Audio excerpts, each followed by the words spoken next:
Enoch was led by an angelic guide to a mountain unlike any he had seen.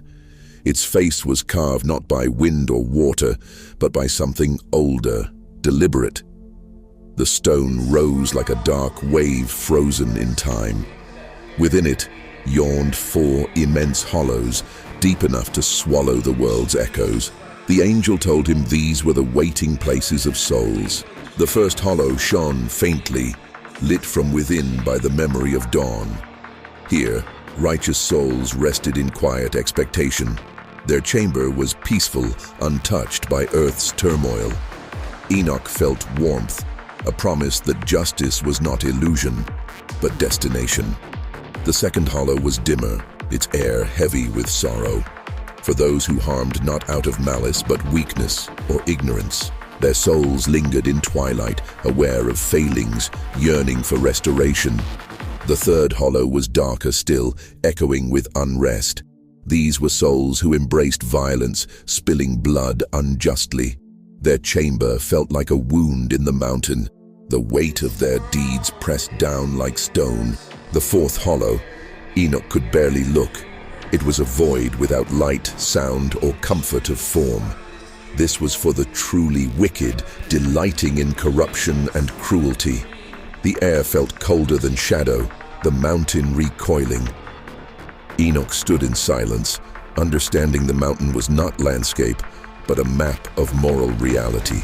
Every soul had a place, and every place reflected the life that had shaped it. The angel spoke softly. Here they wait until the day when all things are set right. And Enoch, gazing into the mountain's depths, felt the gravity of a universe where justice was not abstract, but carved into creation. Enoch's guide brought him to the farthest edge of the world, where the sky bent low and the horizon curved like a great bowl. Here, at the ends of the earth, stood a colossal wall of pale stone, ancient, seamless, and humming with a quiet power. Carved into this wall were 12 vast portals. Each portal was tall enough for a mountain to walk through and wide enough to swallow a storm. They were arranged in a great arc, 3 facing east, 3 south, 3 west, and 3 north. But they were not identical. Each one breathed with its own rhythm, its own temperament, as though the winds themselves were alive behind them. The angel lifted a hand. These are the gates through which the breath of the world enters.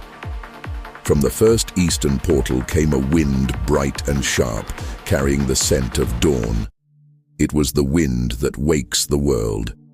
The second portal exhaled a gentler breeze, warm and full of promise, the herald of spring. The third portal, however, pulsed with a fierce, rising gust, the wind that drives storms across seas and shakes cities. The southern trio glowed faintly with heat. From the first came a dry wind, the kind that scours deserts and bleaches bones. The second portal released a heavy, humid breath, thick with the weight of distant jungles. The third portal whispered with a wind that carried fire, lightning-born, unpredictable, igniting forests or forging new lands.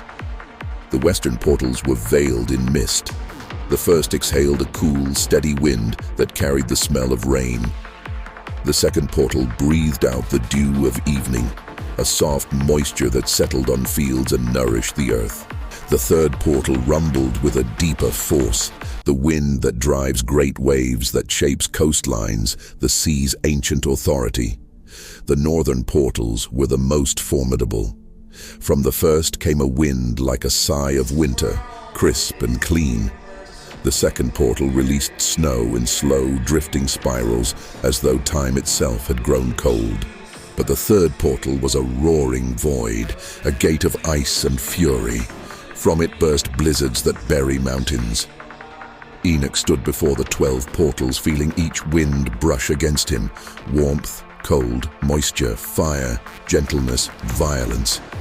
It was as though the world's breath had been divided into 12 voices, each singing its own part in creation's harmony. The angel spoke again, his voice blending with the winds. Through these gates the world is shaped. Through these gates the seasons turn. Through these gates the balance is kept. And Enoch understood that the winds were not merely weather. They were the pulse of the earth itself, flowing in and out through the 12 ancient portals.